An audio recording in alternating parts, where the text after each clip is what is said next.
Hi friends, cooking ಹಟ್ಗೆ ಸ್ವಾಗತ. ತುಂಬಾ ಎಲ್ರಿಗೂ ಇಷ್ಟ ಆಗುವಂತಹ ಟೇಸ್ಟಿ ಹಾಗೂ ಜ್ಯೂಸಿ, ಈಸಿ ಕೂಡ ಮಾಡೋದು ಚಿಕನ್ ರೆಸಿಪಿನ ತೋರಿಸ್ತಾ ಇದ್ದೀನಿ.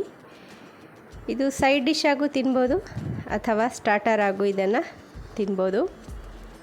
ತುಂಬಾ ಚೆನ್ನಾಗಿರುತ್ತೆ ಹಾಗೂ ಮಾಡೋದು ಈಸಿ ಕೂಡ, ಸಾಫ್ಟಾಗಿ ಜ್ಯೂಸಿಯಾಗಿ ಬರುತ್ತೆ. ಬನ್ನಿ ಈ ಒಂದು ರೆಸಿಪಿನ ಹೇಗೆ ಮಾಡೋದು ಅಂತ ನೋಡೋಣ. ಹಾಗೆ ನನ್ನ ಚಾನಲ್ನ ರೆಸಿಪೀಸ್ ಇಷ್ಟ ಆಗ್ತಾ ಇದೆ ಅಂದರೆ ನನ್ನ ಚಾನಲ್ನ ಸಬ್ಸ್ಕ್ರೈಬ್ ಮಾಡ್ಕೊಳ್ಳಿ, ಲೈಕ್ ಶೇರ್ ಕಮೆಂಟ್ಸ್ ಕೂಡ ಮಾಡಿ. ಇಲ್ಲಿ ನಾನು ಒಂದು ಪ್ಲೇಟಲ್ಲಿ ಕ್ಯಾಪ್ಸಿಕಮ್, ಆನಿಯನ್ ಹಾಗೂ 2 ಹಸಿಮೆಣಸಿನ್ಕಾಯಿ, 3 ಬೆಳ್ಳುಳ್ಳಿಯನ್ನು ಕಟ್ ಮಾಡಿ ಇಟ್ಕೊಂಡಿದ್ದೀನಿ. ಹಾಗೆ ಒಂದು ಬೌಲನ್ನು ತೊಗೊಳ್ತಾ ಇದ್ದೀನಿ. ಇದರಲ್ಲಿ ಇವಾಗ ಚಿಕನನ್ನು ಹಾಕ್ಕೊಳ್ತಾ ಇದ್ದೀನಿ. ನೀಟಾಗಿ ವಾಶ್ ಮಾಡಿಕೊಂಡು ಇದನ್ನು ಚಿಕನ್ ಹಾಕ್ತಾ ಇದ್ದೀನಿ. ಇದಕ್ಕೆ ಶುಂಠಿ ಬೆಳ್ಳುಳ್ಳಿ ಪೇಸ್ಟ್ 1 ಚಮಚದಷ್ಟು ಹಾಕ್ಕೊಳ್ತಾ ಇದ್ದೀನಿ. ಹಾಗೆ ರುಚಿಗೆ ತಕ್ಕಷ್ಟು ಉಪ್ಪು, ಸ್ವಲ್ಪ ಅರಿಶಿಣದ ಪುಡಿ ಹಾಗೂ ಖಾರದ ಪುಡಿ ಇದಿಷ್ಟನ್ನು ಹಾಕೋಣ. ಹಾಗೆ ನನ್ನ ಚಾನಲ್ ಇಷ್ಟ ಆಗ್ತಾ ಇದೆ ಅಂದರೆ ನನ್ನ ಚಾನಲ್ನ ಸಬ್ಸ್ಕ್ರೈಬ್ ಮಾಡ್ಕೊಳ್ಳಿ. ಹಾಗೆ ಲೈಕ್ ಶೇರ್ ಕಮೆಂಟ್ಸ್ ಕೂಡ ಮಾಡಿ.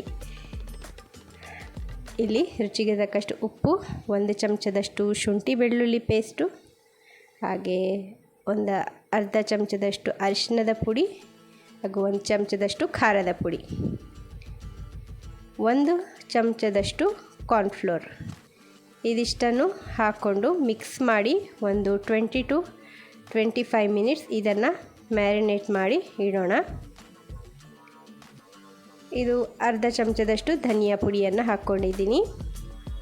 ಇಲ್ಲಿ 1 ಚಮಚದಷ್ಟು ಕಾರ್ನ್ಫ್ಲೋರನ್ನು ಹಾಕ್ಕೊಂಡಿದ್ದೀನಿ.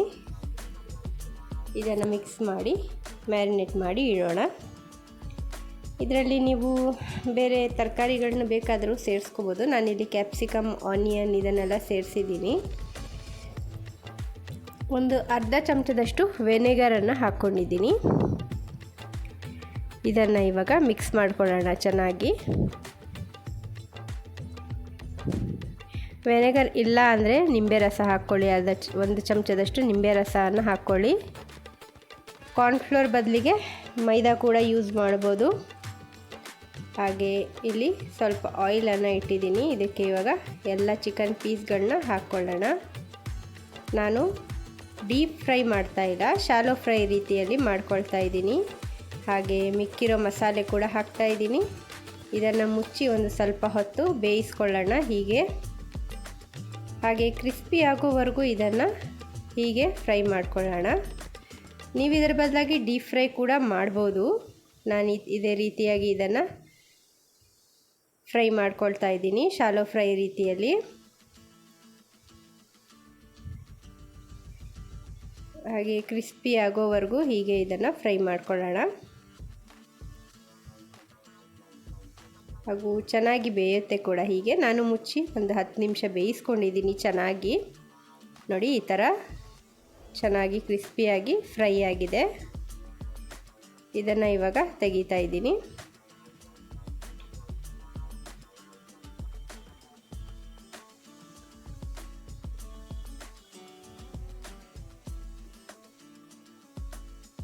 ಯಾವುದು ಚೆನ್ನಾಗಿ ಸ್ವಲ್ಪ ಫ್ರೈ ಆಗಲ್ವೋ ಅದನ್ನು ಮತ್ತೆ ಫ್ರೈ ಮಾಡ್ಕೊಳ್ತಾ ಇದ್ದೀನಿ. ಇದಾಯಿತು. ಅದೇ ಆಯಿಲ್ಗೆ ನಾನಿಲ್ಲಿ ಕ್ಯಾಪ್ಸಿಕಮ್, ಆನಿಯನ್ ಇದನ್ನು ಫ್ರೈ ಮಾಡ್ಕೊಳ್ತೀನಿ. ಹಾಗೆ ಹಾಕಿದ್ರೆ ಅದರಿಂದ ಹಸಿ ವಾಸನೆ ಬರುತ್ತೆ ಕ್ಯಾಪ್ಸಿಕಮ್ಮಿಂದ. ಆದ್ದರಿಂದ ನಾನಿಲ್ಲಿ ಸ್ವಲ್ಪ ಚೆನ್ನಾಗಿ ಫ್ರೈ ಮಾಡ್ಕೊಳ್ತಾ ಇದ್ದೀನಿ. ಅದೇ ಆಯಿಲ್ಗೆ ಆನಿಯನ್ ಹಾಗೂ ಕ್ಯಾಪ್ಸಿಕಮನ್ನು ಹಾಕಿ ಚೆನ್ನಾಗಿ ಫ್ರೈ ಮಾಡ್ಕೊಂಡಿದ್ದೀನಿ. ಅದನ್ನು ಸಹ ಈಗ ತೆಗಿತಾ ಇದ್ದೀನಿ ನಾನು. ಈ ಥರ ಒಂದೇ ಬೌಲ್ಗೆ ಹಾಕ್ಕೊಂಡಿದ್ದೀನಿ ಚಿಕನ್ನು ಹಾಗೆ ಕ್ಯಾಪ್ಸಿಕಮ್, ಆನಿಯನ್ ಎಲ್ಲ. ಇದಕ್ಕೆ ಸ್ವಲ್ಪ ಆಯಿಲನ್ನು ಹಾಕ್ಕೊಂಡಿದ್ದೀನಿ. ಹಾಕ್ಕೊಂಡು ಇವಾಗ ಬೆಳ್ಳುಳ್ಳಿ ಏನಿದೆ ಅದನ್ನು ಹಾಕ್ಕೊಂಡಿದ್ದೀನಿ ಕಟ್ ಮಾಡಿ. ಹಾಗೆ 1-2 ಹಸಿಮೆಣಸಿನ್ಕಾಯಿಯನ್ನು ಕೂಡ ಹಾಕ್ಕೊಂಡಿದ್ದೀನಿ. ಇದನ್ನು ಇವಾಗ ಚೆನ್ನಾಗಿ ಫ್ರೈ ಮಾಡ್ಕೊಳ್ಳೋಣ. ಇದು ಸ್ವಲ್ಪ ಫ್ರೈ ಆದಮೇಲೆ ಇದಕ್ಕೆ ಬೇಕಾದರೆ ಕರಿಬೇವು ಸಹ ನೀವು ಹಾಕ್ಕೊಳ್ಬೋದು. ಅದೇ ಒಂಥರ ಬೇರೆ ಫ್ಲೇವರ್ ಕೊಡುತ್ತೆ ಕರಿಬೇವು. ಇದನ್ನು ಚಿಕನ್ನು ಹಾಗೆ ಕ್ಯಾಪ್ಸಿಕಮ್, ಆನಿಯನ್ ಎಲ್ಲ ಇದಕ್ಕೆ ಹಾಕ್ಕೊಂಡಿದ್ದೀನಿ. ಇದಕ್ಕೆ 1 ಅಥವಾ 1.5 ಚಮಚದಷ್ಟು ಗ್ರೀನ್ ಚಿಲ್ಲಿ ಸಾಸನ್ನು ಹಾಕ್ಕೊಳ್ತಾ ಇದ್ದೀನಿ. ನಿಮ್ಮ ಹತ್ರ ರೆಡ್ ಚಿಲ್ಲಿ ಸಾಸ್ ಇದ್ದರೆ ಅದನ್ನು ಹಾಕ್ಕೊಳ್ಳಿ, ಟೊಮೆಟೊ ಕೆಚಪ್ ಇದ್ದರೆ ಅದನ್ನು ಸಹ ಹಾಕ್ಕೊಳ್ಬೋದು. ಹಾಗೆ ಇಲ್ಲಿ ನಾನು 1.5 ಚಮಚದಷ್ಟು ಗ್ರೀನ್ ಚಿಲ್ಲಿ ಸಾಸ್, 1.5 ಚಮಚದಷ್ಟು ಸೋಯಾ ಸಾಸ್, ಇದನ್ನು ಸ್ವಲ್ಪ ಫ್ರೈ ಮಾಡ್ಕೊಳ್ಳೋಣ.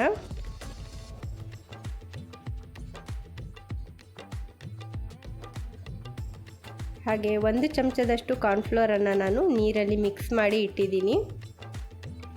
ಅದನ್ನು ಹಾಕ್ಕೊಳ್ಳಬಹುದು ಅಥವಾ ಇದೇ ರೀತಿಯಾಗಿ ಸ್ವಲ್ಪ ಫ್ರೈ ಮಾಡಿಕೊಂಡ್ರೆ ನಿಮಗೆ ರೆಡಿ ಆಗುತ್ತೆ ಡ್ರೈ. ಇದಕ್ಕೆ ನಾನು ಒಂದು ಅರ್ಧ ಚಮಚದಷ್ಟು ಚಾಟ್ ಮಸಾಲ ಹಾಕಿದ್ದೀನಿ, ಅರ್ಧ ಚಮಚದಷ್ಟು ಬ್ಲ್ಯಾಕ್ ಸಾಲ್ಟನ್ನು ಹಾಕ್ಕೊಂಡಿದ್ದೀನಿ. ಹಾಗೆ ಸ್ವಲ್ಪ ಕಾಳು ಮೆಣಸಿನ ಪುಡಿ ಇದಿಷ್ಟನ್ನು ಸಹ ಹಾಕ್ಕೊಂಡಿದ್ದೀನಿ. ಇದಿಷ್ಟನ್ನು ಹಾಕ್ಕೊಂಡು ಫ್ರೈ ಮಾಡ್ಕೊಳ್ಳೋಣ. ಅದು ಹಾಕಿದ್ರೆ ಫ್ಲೇವರ್ ತುಂಬ ಚೆನ್ನಾಗಿರುತ್ತೆ. ಇದ್ರೆ ಹಾಕ್ಕೊಳ್ಳಿ, ಇಲ್ಲಾಂದರೆ ಪರವಾಗಿಲ್ಲ, ಅದನ್ನು ಹಾಕದೇ ಇದ್ದರೂ ಆಗುತ್ತೆ. ಚಾಟ್ ಮಸಾಲ, ಬ್ಲ್ಯಾಕ್ ಸಾಲ್ಟು ಹಾಗೆ ಕಾಳು ಮೆಣಸಿನ ಪುಡಿ. ಹಾಗೆ ಇಲ್ಲಿ 1 ಚಮಚದಷ್ಟು ಕಾರ್ನ್ಫ್ಲೋರನ್ನು ನೀರಿಗೆ ಮಿಕ್ಸ್ ಮಾಡಿ ಇಟ್ಟಿದೆ, ಅದನ್ನು ಹಾಕ್ಕೊಳ್ತಾ ಇದ್ದೀನಿ. ಇದನ್ನು ಮಿಕ್ಸ್ ಮಾಡ್ಕೊಳ್ಳೋಣ ಚೆನ್ನಾಗಿ. ಕಾರ್ನ್ಫ್ಲೋರ್ ಹಾಕೋದ್ರಿಂದ ಅದೇನು ನಾವು ಸಾಸಸ್ ಎಲ್ಲ ಹಾಕ್ಕೊಂಡಿದ್ದೀವಿ ಅದೆಲ್ಲ ಚೆನ್ನಾಗಿ ಚಿಕನ್ ಮೇಲೆ ಕೋಟ್ ಆಗುತ್ತೆ. ಹಾಗೆ ಒಂದು ಕ್ರೀಮಿ ಟೆಕ್ಸ್ಚರ್ ಏನಿದೆ ಅದು ಬರುತ್ತೆ. ಲಾಸ್ಟಿಗೆ ಸ್ವಲ್ಪ ಕೊತ್ತಂಬರಿ ಸೊಪ್ಪು ಅಥವಾ ಸ್ಪ್ರಿಂಗ್ ಆನಿಯನ್ ಇದ್ದರೆ ಅದನ್ನು ಸಹ ಹಾಕ್ಕೊಳ್ಳಿ. ಕೊತ್ತಂಬರಿ ಸೊಪ್ಪು ಹಾಕ್ತಾಯಿದ್ದೀನಿ. ಹಾಕಿ ಇದನ್ನು ಒಂದು ಸ್ವಲ್ಪ ಹೊತ್ತು ಫ್ರೈ ಮಾಡಿದ್ರೆ ಸಾಕು, ಚಿಕನ್ ಫ್ರೈ ರೆಡಿ ಆಗುತ್ತೆ. ಇದನ್ನು ಚಿಲ್ಲಿ ಚಿಕನ್ ಅಂತಲೂ ಹೇಳ್ಬೋದು. ನಿಮಗೆ ಮಂಚೂರಿ ಟೈಪು ಬರುತ್ತೆ ಇದು ಚಿಕನ್. ಸೊ ಇದು ರೆಡಿ ಆಗಿದೆ. ಇದನ್ನು ಡಿಶ್ ಔಟ್ ಮಾಡೋಣ. ನೋಡಿ, ತುಂಬಾ ಜ್ಯೂಸಿ ಹಾಗೂ ಟೇಸ್ಟಿ ಆಗಿರುವಂತಹ ಚಿಕನ್ ರೆಡಿಯಾಗಿದೆ.